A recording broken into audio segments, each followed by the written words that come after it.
आदि को उन्होंने 52 वर्ष बाद माना था, मेरा ये मानना है। तो मुझे लगता है आज विद्यार्थी उपाभूम है और आज देश के विद्यार्थियों में स्थिति है कि ये कंफ्यूजन पे कंफ्यूजन देश का विद्यार्थी हो गया है। और मुझे लगता है कहीं ना कहीं ये उन स्वतंत्रता सेनानियों का अपमान करना चाहते हैं जिन्होंने अपना पूरा परिवार, अपना कारोबार, अपना जीवन न्यौछावर कर दिया कि हम तुम स्वतंत्रता की सांस ले पाए। ये भारतीय जनता पार्टी का वो एजेंडा है जो इस देश की स्वतंत्रता को नहीं मानते, इस देश के डेमोक्रेसी को नहीं मानते, इस देश के कॉन्स्टिट्यूशन को नहीं मानते। ये निश्चित तौर पे देश की एकता और अखंडता पर हमले के रूप में, चाहे आदरणीय कंगरा जी ने कहा हो, आदरणीय भागवत जी ने कहा हो, मैं इसको इस रूप में देखना चाहता हूं। और मुझे लगता है निश्चित तौर पे ये कोई शुभ संकेत देश के लिए नहीं हो सकता। वो जितने हमारे स्वतंत्रता सेनानी थे, फ्रीडम फाइटर थे, उनके त्याग और बलिदान की वजह से हम लोग स्वतंत्र सांस ले रहे हैं। भारतीय जनता पार्टी के नेताओं को, आरएसएस के नेताओं को देश से माफी मांगनी चाहिए इस प्रकार के बयान के लिए। आप व्यक्तिगत रूप से आप क्या करते हो ये विषय अलग है, लेकिन आप ऐसा बयान देकर उनकी जो भावनाओं को आहत करते हो, देश की भावना को आहत करते हो, स्वतंत्रता सेनानियों की भावना को आहत करते हो, मुझे लगता है इनको देश से माफी मांगनी चाहिए। लेकिन एक बात राहुल साहब और कही थी, उन्होंने कहा कि भगवान राम, कृष्ण और शिव के प्रस्तुत आदर्श भारत के 100 में निहित हैं, 100 में शामिल हैं, और इन सब के बीच भारत के 100 को भरने के लिए मंदिर विध्वंस किए गए। राम मंदिर आंदोलन में किसी व्यक्ति या किसी का विरोध या विवाद पैदा करने के लिए नहीं था। चूंकि भारत के 100 को जिंदा रखा जाए इसलिए हमने राम मंदिर आंदोलन शुरू किया। तात्पर्य देखिए, भारत के स्व को अगर जिंदा किया जाए, जो बहुत महत्वपूर्ण मामला है कि स्वत्व जो है कि किसी भी देश का जीवित होना चाहिए, और हमें लगता है कि निर्वाचित संविधान सभा सबसे बेहतर इसका क्या प्रमाण होगा कि हमारे यहाँ पे जो है कि संविधान सभा थी और वो संविधान कोई नॉमिनेटेड नहीं थी, निर्वाचन हुआ था और उसके अधिकांश सदस्य निर्वाचित हुए थे, कुछ सदस्य उसमें नॉमिनेटेड थे जरूर उसमें, तो संविधान सभा खुद स्वत्व के सबसे बड़े प्रमाण के रूप में है। लेकिन ये सवाल उठाना कि नहीं ये स्वत्व का रूप, इसलिए मैं बार बार कह रहा हूँ, संविधान सभा ने इस देश को संविधान दिया, हमारे आंदोलनकारियों ने देश को आजाद कराया, और उस परिस्थिति में आज राम मंदिर का निर्माण का फैसला 2019 में आया। सरकार तो, सवाल तो मोहन भागवत जी को यह करना चाहिए था वर्तमान सरकार से कि 2019 में फैसला आ जाता है, फिर भी मंदिर के निर्माण का काम अगर इन्हें प्राण प्रतिष्ठा 2024 में चुनाव से पहले करना ही था, तो कम से कम मंदिर का निर्माण पूरा कर देते। अभी भी देश जानना चाहता है कि मंदिर निर्माण का कार्य कब तक में पूरा होगा, कब तक लोग आदो धरोहर मंदिर में पूजा करेंगे। तो ये देखिए, ये तो हिंदू भावनाओं को खुद ही आहत करने वाली बात हो गई कि हम चुनावी राजनीति में भगवान का प्रयोग इस रूप में करें। सवाल तो ये भी खड़े होंगे, हमारे जो संविधान निर्माताओं ने संविधान बनाया है, उस संविधान के पृष्ठों को, मुख्य संविधान को देखा जाए, उसमें हमारे सभी, चाहे उसमें पूरा का पूरा राम दरबार उसमें चित्रित है, उसमें भगवान शिव भी चित्रित हैं, उसमें जो है कि गुरु गोविंद नानक, ये सब तमाम लोग उसमें चित्रित किए गए हैं। भास्कर घोष हमारे साथ मौजूद हैं, भास्कर घोष हमारे साथ मौजूद हैं, हम उनके पास चलेंगे और उसके बाद फिर डॉक्टर सौरव मालवी भी आ गए हैं, उनके पास भी चलेंगे। वो भी पूरी तैयारी के साथ गमछा अमछा डाल के बैठे हुए हैं और वो मुझे लगता है कि बहुत बेहतर तरीके से समझाएंगे कि मोहन भागवत जी ने अगर ये कहा है तो क्यों कहा है।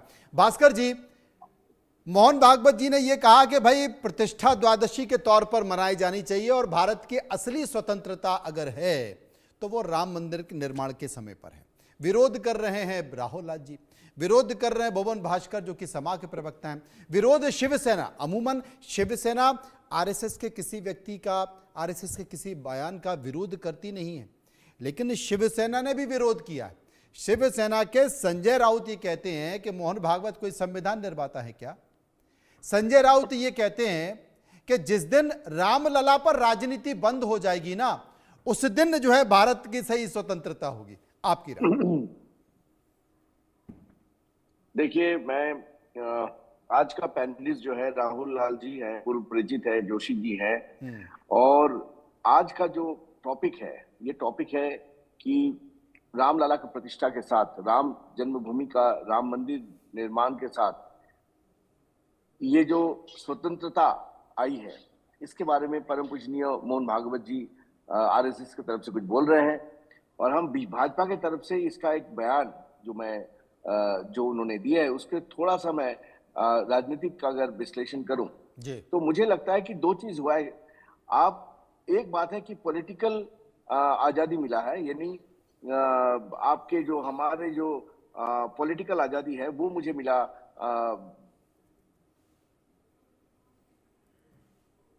संविधान को लागू किया।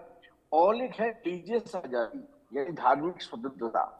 ये धार्मिक स्वतंत्रता और पॉलिटिकल स्वतंत्रता जो है, ये दोनों इंटरकनेक्टेड कैसे हैं, यही परम पूजनीय मोहन भागवत जी अपने अपने सारे जो स्पीच है उसमें बोलने की कोशिश किए हैं। ये कॉन्स्टिट्यूशन जो है ये सेकुलर कॉन्स्टिट्यूशन है, लेकिन उन्होंने बहुत अच्छे शब्द किया कि माननीय स्वर्गत प्रणब मुखर्जी जो थे,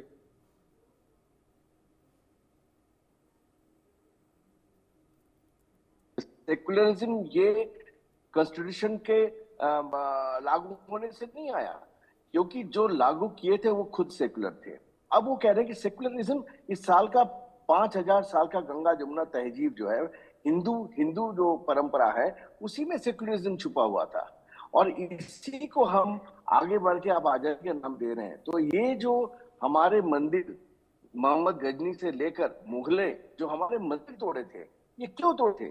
बार बार ही मोहन भागवत जी कह रहे हैं कि हमारा वॉइस को दबाने के लिए। क्या वॉइस क्या है? ये वॉइस को दबाना ही तो आज जो हमारा आर्टिकल 21 कि हमारा आजादी है, हमारा स्वतंत्रता है, क्योंकि हम कुछ भी कह सकते हैं, जो राष्ट्र हित में है कुछ भी कह सकते तो हैं। वो तो 47 के बाद से थी ना भास्कर जी, वो तो 47 के बाद से थी। हमारे मंदिर वही मैं कह रहा हूँ मनोज जी, मेरा मंदिर जो ध्वंस हो गया था उसका कारण यही है कि हमारा स्वतंत्रता, हमारा आजादी, हमारा व्यक्ति का आजादी छीना गया था, मोहम्मद गजनी से लेकर मुगलों तक। आज राम मंदिर प्रतिष्ठा के साथ वो जो रिलीजियस आजादी है, वो रिलीजियस आजादी पुनः प्रतिष्ठा हुए हैं। यही मोहन भागवत जी कह रहे हैं कि 5000 साल का जो परंपरा है हमारे, जो रामकृष्ण शिवा का परंपरा है, उसको पुनः प्रतिष्ठा किया है। तो ये सचमुच एक प्रतिष्ठा डॉक्टर सौरभ मालवीय है। डॉक्टर सौरभ मालवीय साहब, एक बयान तो ये है, भास्कर घोष जी ने उसको बहुत ही सुंदर तरीके से व्याख्या करने की कोशिश की। उन्होंने कहा कि वो पॉलिटिकल आज़ादी थी, ये धार्मिक स्वतंत्रता है जो कि नहीं थी, और मंदिर को तोड़कर वहाँ पर मस्जिद बनाई गई, अब मंदिर बना लिया गया, तो ये एक धार्मिक स्वतंत्रता हुई। एक बयान तो ये है आदरणीय मोहन भागवत जी का। एक और बयान कुछ दिनों पहले आया था जिसमें उन्होंने कहा था कि भाई राम मंदिर अब बन गया है, अब किसी मस्जिद के नीचे मंदिर ढूंढने की जरूरत नहीं है। तो अभी तो काशी भी बचा हुआ है, अभी तो मथुरा ही बचा हुआ है, और विश्व हिंदू परिषद की तरफ से यह कहा गया कि बहुत पहले हमने एक प्रपोजल दिया था कि काशी, मथुरा और अयोध्या हमको दे दो, हम बाकी की बात नहीं करेंगे। अब हमें नहीं दिया तो हमने कानूनी तौर पर अयोध्या ले लिया, हम बाकी के भी लेंगे, अब हम तय करेंगे कि हमें कब तक लेना है। ये जो बयानों का जो विरोधाभास है मेरी समझ से परे, आप समझाएं। जी, राम राष्ट्र के मंदिर, राम राष्ट्र के सुबह शाम हैं, और भारत की पहचान राम है। मर्यादा पुरुषोत्तम भगवान श्री राम का भारत के आत्मा, भारत के लोगों में बसने वाले भगवान राम भारत की पहचान है। इस पर किसी भी प्रकार की कोई बात तारीख में, कोई बात सन में करने की केवल सेकुलर छवि बनाने के लिए यह दुष्प्रचारित राजनीति कांग्रेस और बाकी अन्य विचारों के साथ हो सकता है। भारत के जनमन की यह बात नहीं हो सकती है। भारत की हर व्यक्ति के आत्मा में, भारत की हवा में, भारत की सांस्कृतिक चेतना में राम बसते हैं। उस आजादी की बात की गई है, उस आजादी की बात की गई है जिस आजादी के आधार पर दुनिया, पूरा विश्व मंगल की कामना भारत करता है, वसुधैव कुटुंबकम की कामना भारत करता है। उस आजादी की बात भागवत जी कह रहे हैं। भागवत जी यह नहीं कह रहे हैं कि हम सन में आजादी, 1947 का आदर है, 1947 की बात तो केवल तुष्टिकरण की बातें करेंगे और इस तरह की बातें करेंगे क्योंकि इनके दल का मिजाज ही और निर्माण ही अंग्रेजों की सोच के साथ हुआ था, इसलिए उधर जाने की जरूरत नहीं है। लेकिन यह सच है और यह सत्य है कि विश्व मंगल की कामना पर आधारित भारत का जो चिंतन है, भू सांस्कृतिक चेतना है, जिसे हम सांस्कृतिक राष्ट्रवाद कहते हैं, उस आजादी को प्राप्त करने के लिए और उसको तोड़ने का लगातार 712 ईस्वी में मोहम्मद बिन कासिम ने भारत पर हमला किया, उसके बाद लगातार मुगलों का आक्रमण हुआ। खैर उस इतिहास पर हम नहीं जाते हैं, लेकिन एक संघर्ष से निकले हुए भारत का स्व जागा है, लोग जागे हैं। और एक अंतिम प्रश्न, आपके प्रश्न का उत्तर अंत में दे दूं, वास्तव में राम मंदिर निर्माण जन आंदोलन से हुआ, जनता ने की, और भारत की उपज है, भारत की आस्था का प्रतीक है। और हमें अयोध्या के बाद काशी और मथुरा जब जनता जागेगी तो करेगी, ये जनता की अपील है और जनता इसका निर्णय लेगी। इसलिए किसी भी का विचार है, किसी भी व्यक्ति, ये राहुल जी स्व का विचार है और ये स्व में निहित है, इसलिए स्व ये कहता है कि भारत की असली स्वतंत्रता राम मंदिर के निर्माण के समय हुई। मनोज जी, मैं यही चीज तो मैं कह रहा हूं कि अब देखिए यहाँ पे अभी सौरभ जी ने जो कई तथ्य रखे, सबसे पहले तो उन्होंने 1947 की आजादी का कहा सम्मान रखते हैं, लेकिन 1947 की आजादी को भाई अंग्रेजों से वो आजादी हुई थी, कह रहे हैं वो अंग्रेजों के पाले में कांग्रेस खड़ी थी ना, अंग्रेजों के पाले में कांग्रेस खड़ी होकर अंग्रेजों से आजादी दिला दी। ये व्याख्या, महान व्याख्या राष्ट्रीय स्वयंसेवक संघ के लोग ही कर सकते हैं।